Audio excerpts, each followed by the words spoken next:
Hello, everybody. Andy Jacob here with the DotCom Magazine Entrepreneur Spotlight Series. What a great show today. You know, I've been contacted so many times by so many people that watch the DotCom Magazine Entrepreneur Spotlight Series, and they say, Jake or Andy, they say, we want to learn more about global communications. We want to learn more about technical services with the cloud. We want to learn about priority routing and how to geographically position a major peering network. We want to know everything about data centers. So of course, when people reach out to me and they talk to me and they ask those types of questions, I reach into my Rolodex, and I was able to book on the show today one of the worldwide leaders in this field. His name is Tony Williams Raré, and he is the CEO of Global IT. It goes by Global IT Communications. They are a leader in services, what we just spoke about. He really is a very fascinating person. His company is really awesome. They do so much great work. He's based out of California, but of course they have a worldwide footprint. Tony, thank you so much for coming on the DotCom Magazine Entrepreneur Spotlight Series today. Great to be here, Andy. Thanks for the opportunity to meet yourself and everybody else and feature our company. Tony, it's really great to have you on the show. So many people want to talk about technical services, the cloud, telecom, connectivity, co-location services, managed hosting and the like. But before we get started, let's pull the lens back to 30,000 feet and tell us about Global IT. Yeah, Andy, it's a great question. One of the things that inspired me to get into this industry was the fascination for being able to pull things apart and rebuild them better than they were, and that's a fascination that started when I was a kid. So I look at my life today, and I'm able to still be a kid, pull apart technology the same way I did with those remote control cars, those bugs that I planted within my mother's range, so I could listen to her conversations. And, I get to do that today. A lot of people ask me, how did I start this company? And I kind of started it back to front. It's a strange fascination with the cloud that I had in the early 2000s. I built the data centers I built the co-location facilities. I was doing virtualization back in early 2003, 2004. And we built a cloud environment back in the early days. And I always believed back then that this is something that's going to be beneficial to the small business market, to the major market, not only the large carriers, which are my customers, which the .coms, the large, the very first online storage companies were my clients. I realized that this is something that's going to be around for a long time back then. So I had built the data center and the cloud environment and the virtualization systems in the early 2000s. And I've been doing this for more than 2 decades. And we've been able to provide such an awesome platform and environment for our customers to grow their business, for our employees to learn and evolve, and also for us to continue to add products and services that support the U.S. market as well as the global market. So it's a wonderful sort of environment I get to work in. I still get to play with technology, re-engineer things, and and I don't think it'll ever stop, which is one of the things I love about this industry. I love it. It's so exciting to be in your field, Tony. There's so much that you do. You utilize the best-in-class modular infrastructure, green technologies. You're a tier 1 network operator, as many people know, enterprise software systems, and really your Global IT, your company has maintained 100% uptime for your cloud and web hosting data center in 2020 and beyond. So it's really remarkable, Tony, what you've been able to do. What types of companies reach out to you and say, hey, we want to use your services. We've heard about you. Your testimonials are amazing. We know the types of companies that you work with. What types of companies are reaching out to you to use your services right now, Tony? Yeah, we've serviced thousands of customers, and over the 17 years of being incorporated in California, We've served them all. There's full gamut: finance, we've got healthcare, we've got warehousing, logistics, we've got hospitality. The full gamut of those are our four focuses. So we do a lot of work for companies that require compliance. They're looking for standardization. They're looking for that sort of governance, that the enterprise governance. And they want a big brother to come in there and take a look at their environment, help them move towards something that's going to protect them from securities, make sure that they're following compliance and standards. And that's the global IT way. But we deliver the IT the right way it should be done. So, and we handhold the environment, we handhold the customers. So, if you've got a healthcare company that may have a small IT team, we come in there with the big brothers, and we help them move towards a specific standard and compliance. We do have certifications in compliance and HIPAA and SOC, and we've won awards for our compliance standards. So it's nice to have that as a badge of honor to say that we're able to support that environment, whether it's SOC, which is finance, or HIPAA compliance, or PCI, which is hospitality. So there's a lot of customers that we deal with, and it's hard to pinpoint where we're particularly good at. But if I could say anything, we're particularly good at our cloud environment and also our managed services. So we have the full team of engineers that are able to support all environments. Whether or not it's administration, project management, engineering, development, CTO, advisory services, reporting, analysis of vendors, third-party vendor management. So we fit into a lot of different industries, and I think it's important in these times to be diverse. And when I originally started the company, we were focused on one dynamic, which was large .coms and telecom operators. And unfortunately, when you're stuck in one dynamic, sometimes that dynamic doesn't always sustain. And we had to adapt over the 17 years. We had to adapt and found that our products fit into a lot of other really interesting markets. And it's been a wonderful way of demonstrating our sustainability with our experience, with our knowledge, and and now we bring this to all sizes of customers, anywhere from 20 employees to thousands of employees. So. That's incredible, Tony. That's a great entrepreneurial journey. You've been able to, work through some potholes and get over some giant mountains and continue to evolve the company in a great way. You keep on improving your company, which is a great sign of a great entrepreneur. For entrepreneurs watching the show, rewind what Tony just said, because it kind of gives you a little bit of an insight of what an entrepreneur needs to do to keep the company moving forward and getting stronger. Now, your company at Global IT, you maintain incredible cloud speed response timing. You have incredible uptime. You have very low latency for company operations. So let's talk about that a little bit. We look at technology, okay, and we look at what you do, but at the same time, your customers are one phone call away. In other words, you pick up the phone for your customers, but at the same time providing all this technological infrastructure. How does that work? Because it's so incredible that you've become known for, if somebody has a challenge or a question, they just pick up the phone and they call your company and you have somebody available. Yeah, and that's one of the beauties I love about this position, is that I'm able to take on complicated tasks, often that customers are unable to sort of comprehend. And I think it's part of that reverse engineering sort of scenario that I've always adapted. I've always been able to sort of approach a difficult situation, reverse engineer it. So our clients have the confidence they can call us and we'll work through any solution that they bring to the table.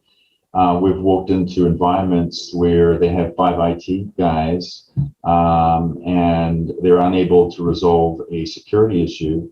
and which brings the whole, citywide departments down, and we've resolved that issue in a matter of hours.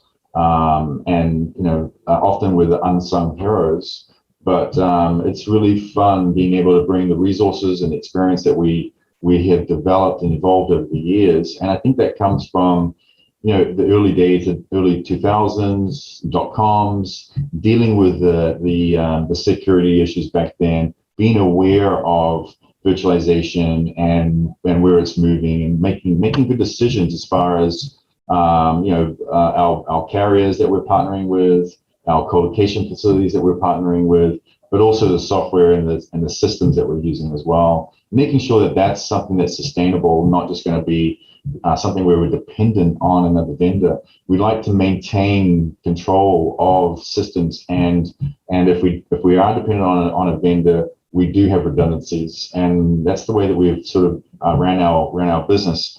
We have redundancies in if we do have to rely on another vendor, we do have multiple redundancies, and we have that with our employees as well. So in the event that we have an employee or a key employee that has, needs to take some time off, needs to step away for a little while, we've dealt with COVID. At one point, we had a quarter of our workforce that was out dealing with COVID. We were able to continue to support our customer base at the level that they're used to, without having any issues with their services as well. And that's really cool when you look at it, because it means that our infrastructure is built on a wonderful platform, and we have a lot of confidence in that. Therefore, we don't have to necessarily be babysitting or minding it. We know it's strong. We can work on servicing our customers and making sure that they're taken care of, and bringing their environment to compliance. So, there's a lot of things that go into it, obviously, but I think that the tenure that we bring to the market is very strong. And one of the things that I like to consider as a strength as well is the way that we engage with our customers. They call us, they get a live operator. We have administrators, we have project managers, we have the full layers of the people that care about them. And I'm from New Zealand. I come from a small town. My father had a small business, engineering business. I was taught from the beginning that the customer's king. Now, that's not necessarily always right, and I don't mind saying, hey, this is not the way it should be. But we do serve the client well. I think that we do care about the customer's business like it is our own, and we run their environment the way that we run our own environment. We need that to stay up. We need that to stay fast, because if we're spending time on resolving problems or dealing with slowness or dealing with these little nuances that affect our business operations, then we're losing money.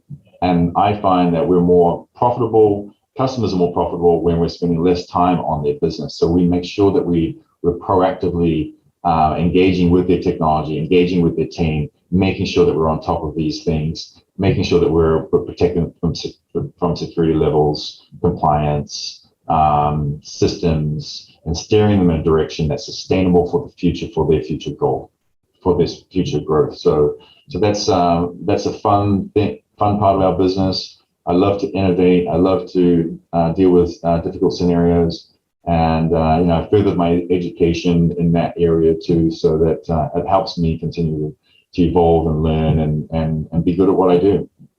Tony, that makes all the sense in the world. It's so great to hear. And of course, the name of the company is Global IT Communications. And the key part about that is the communications word, because you have such great communication with your clients. And that's really what your company's become known for, besides all the great work that you do and the uptime and the speed and everything else that goes with being a global, IT communications company. It's the way in which your clients can communicate with you.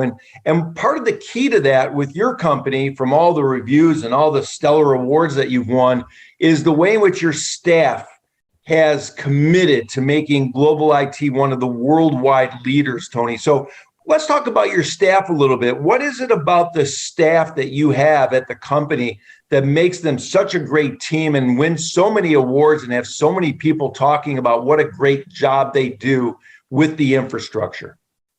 Yeah, the staff are a critical part of any success in any organization, and I've realized that over the many decades of being a leader, and I think one of the most important parts of employees and developing key employees is culture. Developing a company or company culture where people feel valued, where they see their growth. One of the things that when employees come into my environment, I ask them, where do you see yourself in 5 years and how much do you want to make in that amount of time? And I work them towards that project. I work them towards that goal. So I put them through their training. We put them through development and performance reviews, which helps them get to their goal. And I think that's a healthy way to look at valuing employees, because we all need to we all want to grow, we want to serve our families, we have vacations that we want to be able to do, so we look at the vacation time and we make sure that we're fitting our mold for what that employee needs into their lifestyle, and then obviously we have our own expectations from that employee as well. So we hold them to certain expectations. Hey, you may be falling behind in this sort of development experience in this technology. We really need you to focus on that. Otherwise, we may need to switch gears in a little while. So we work with our employees on developing their ability to grow and expand.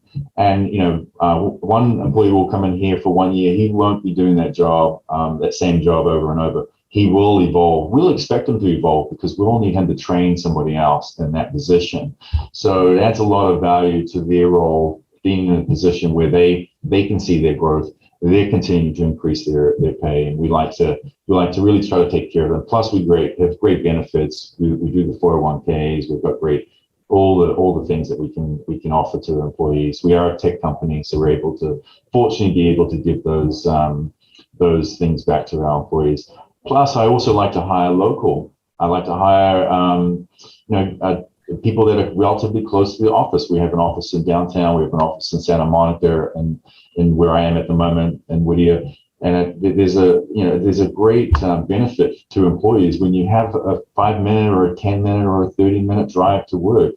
A lot of the commute time is wasted in traffic, and people don't get that quality of lifestyle that they're looking for because they're spending so much time in traffic. So I try to hire people, groom them and train them that are relatively close to the office, which in turn gives them a better quality of lifestyle as well. And I think that's one of the main benefits that we bring to the table, is that we're looking kind of for that quality of life from that individual as well, and we care about them. I've had managers in here that have a certain manager style that may not be beneficial to the individuals. So we've had to adapt those managers as well, make sure that they're caring about the employee. They're trying their best to see the success in the employee. They're looking at the qualities of the employee rather than the negatives. So this has taken a lot of evolution and development. But I have to say, getting my MBA in leadership in complex organizations, with an emphasis in data centers, it allowed me to take a bird's eye view at management and help develop the culture, help develop the systems and the policies that help make us sustainable.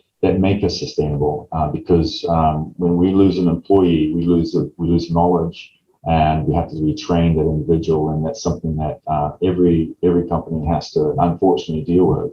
But I found a way, I think, to mitigate it as best as we can by developing this good company culture. So hopefully that answers your question.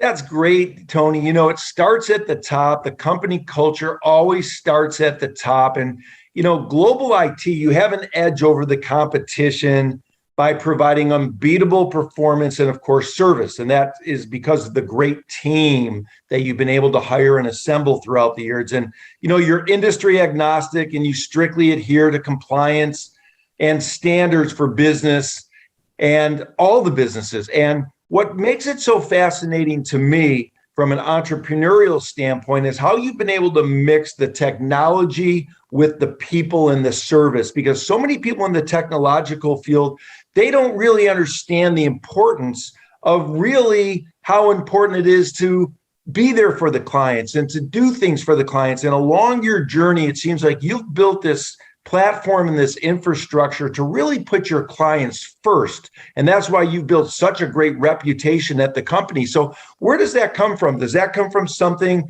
when you were a young boy, or something where you went to college or to your master's degree? Where did you learn the importance of taking care of your customers in a way that's meaningful to them, but then combining the great technology to make it a complete package? Yeah, one of the things that I learned early in my evolution of technology, working with companies, Fortune 100s, was that you often deal with engineers and you deal with customers as well, and a lot of times there's no synergies between the transfer of information, because the engineers tend to be very logical and mechanical and overly technical, so they're unable to transfer that information to a customer in a way where they can understand it and make the decision. So we've got the layers. We've been able to develop the layers in between the engineers, so they can so we have the admins and the PMs. They're able to now transfer that, sort of break that knowledge down in a way where the customer can understand it and make a decision for themselves. And I think that sort of reverse engineering the processes is part of what I've developed over in the company, and systems and policies, but also in customer service as well. And another way to look at it is we do things with a passion. We care about what we do. We love what we do. We're in this business for a reason, and that's because we're good at it. We like to show customers we're good at it, and by demonstrating and delivering a good product. So customers have confidence that when they come to us, things will be taken care of. We will care about their business. We will understand what they're trying to say to us. If we don't, we'll put somebody else in there to make sure that we understand that communication, and we follow through with the commitments that we're expected to deliver. And I think that's been a big part of our success of retaining employees and retaining customers as well, is having that commitment that we care about their environment, that we do things with a passion, we're good at what we do, and it shows in our everyday operations and what we do. Tony, that's amazing. You build a genuine connection with each client. For those entrepreneurs watching the show, again, this is like a mini Harvard MBA that Tony's giving you on the right way to approach your business, the right way to approach your people, the right way to approach your technology, and more importantly than all of that, the right way to approach your clients. Now, when somebody reaches out to you, Tony, I would imagine that you have to have an in-depth conversation about their IT requirements, because, obviously they want you to deliver prompt, cost-effective, professional IT and assistance that's really tailored for their specific requirements. So what does that look like? What does that onboarding process look like with the company? Yeah, a lot of times I'm engaged with the clients. I like to know the problems, what their pain is, and it's a conversation that's really it's generally not a technical conversation at this point. It's really what are you trying to achieve?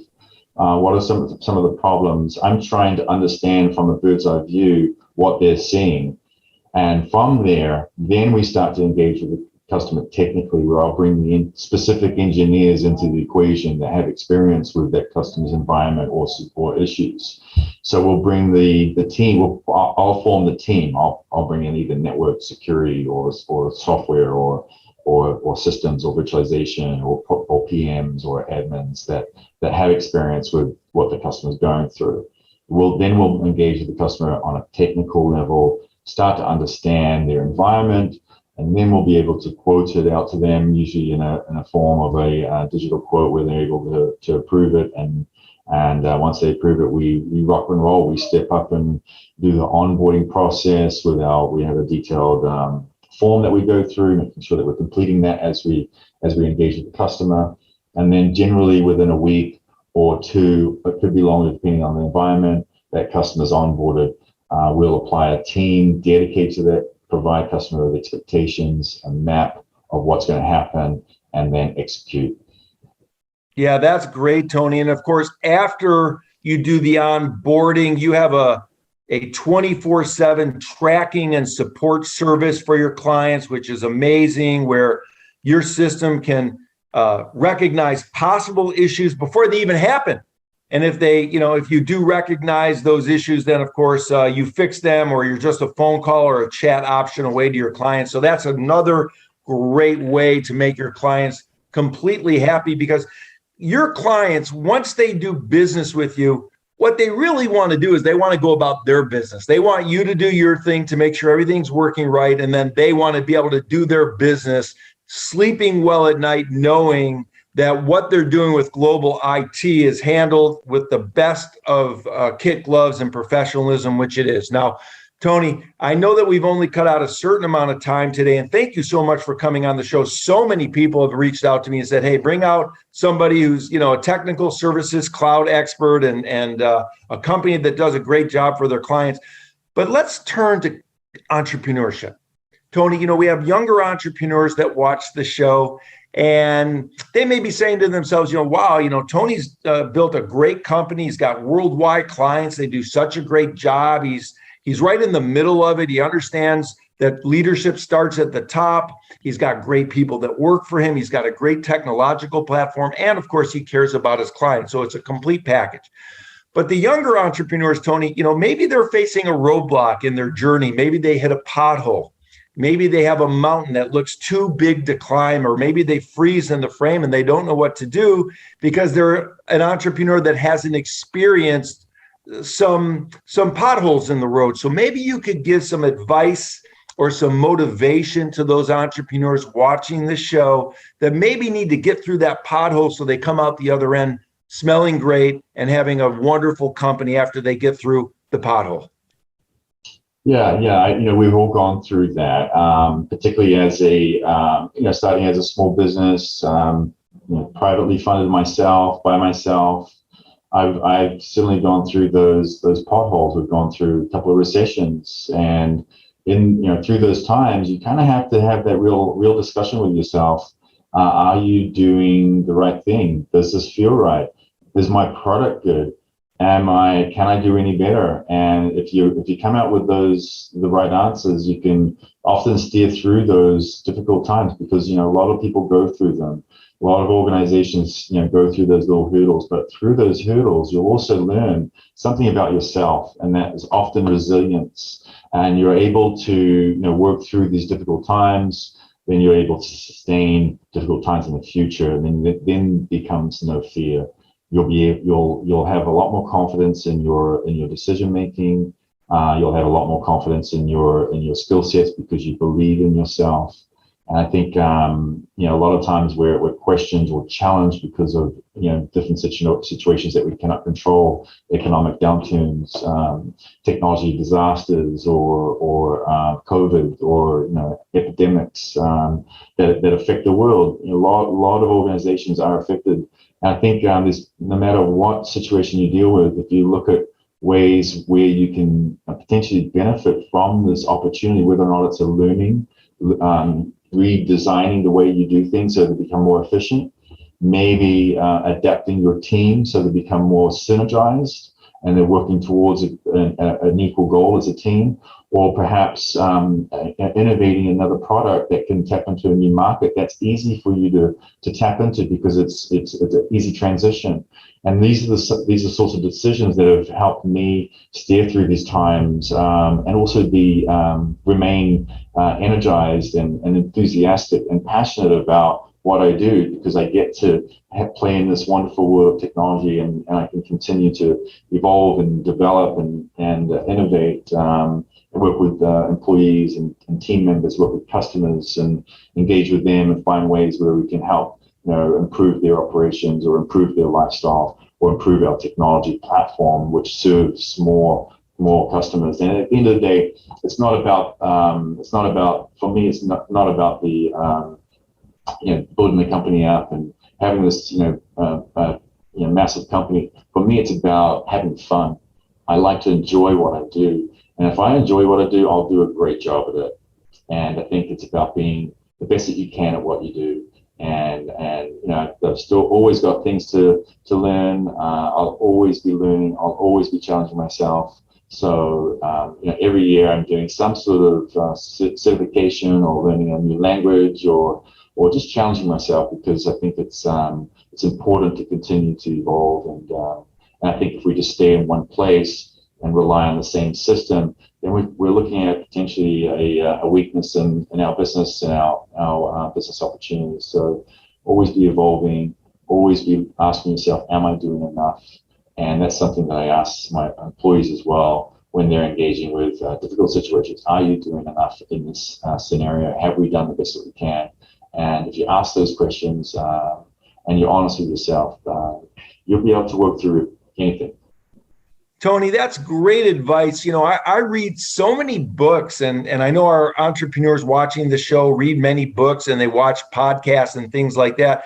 And I'll tell you, you could read 5 books on how to build a company, or you could just listen to Tony's last 2 or 3 minutes explaining how to build a company. So it's your choice. Save the time reading the book and rewind what Tony just said, because it's really great advice. I mean, that really encapsulates what it means to be a great entrepreneur. Tony, listen, when we talk about communications, we're talking about technical services, the cloud, telecom, connectivity, co-locations, managed hosting, and the like. And these are all things that global IT does such at a high level. It's incredible. And I'm just so fascinated. I want to bring you back on the show so we can talk about the future of the cloud, the future of technology, because I think of you somewhat as a zeitgeist or someone that is a shapeshifter that is thinking about the future all the time, as you have over the past many years at your company at Global IT. So we'll do that another time when I can get you back on the show and cut some time in, or you can cut time in for me. But Tony, wow, what a great 30-minute interview. What a great time speaking to you, learning about your company, learning how you've been able to blend in a beautiful tapestry, the technology, the people, the customers, and the corporate culture. It really is something to behold. And I'm just so happy that you've been able to come on the show. Tony, thanks so much for coming on the DotCom Magazine Entrepreneur Spotlight Series today. It's been awesome. Thank you, Andy. Appreciate your time.